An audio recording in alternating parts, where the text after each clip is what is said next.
Olen Signe Tilk, personaaltreener Audentese spordiklubist. Ma olen 52 ja ma ei karda vananeda. Ma kardan nõrkust ja ausalt, enamus inimesi ei muutu nõrgaks, mitte vanuse tõttu, vaid selle tõttu, et nad lõpetavad liikumise. See on karm tõde. Ma olen 3 lapse ema ja vanaema 2 lapselapsele.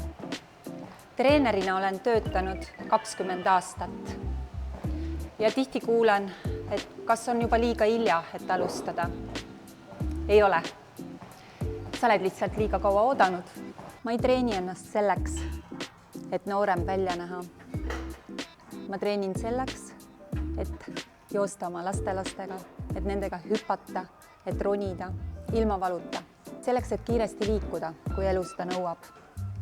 Et olla iseseisev ka 70-selt, ka 80-selt. Tõde on see, et keha ei anna alla mitte vanuse tõttu, vaid selle tõttu, et me lõpetame liikumise. Tugevus ei ole luksus. See on vastutus. Vanus ei tee sind nõrgaks. Passiivsus teeb. Keha ei lagune iseenesest. Ta kohaneb sellega, mida sa temaga teed või ei tee. See ei ole lihtsalt kükk. See on võime istuda ja püsti tõusta ka 20-30 aasta pärast. Nõrk keskkoht tähendab valu. Tugev keskkoht tähendab kontrolli oma keha üle.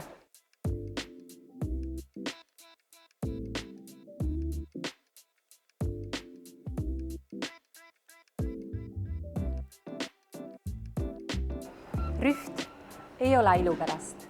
See on enesekindlus ja tervis. Mitte keegi ei tule sind päästma. Aga hea uudis on see, et sul ei ole päästjat vaja. Sul on vaja otsust. Kas sa tahad olla 10 aasta pärast tugevam või otsid sa vabandusi? Sinu valik. Alusta täna.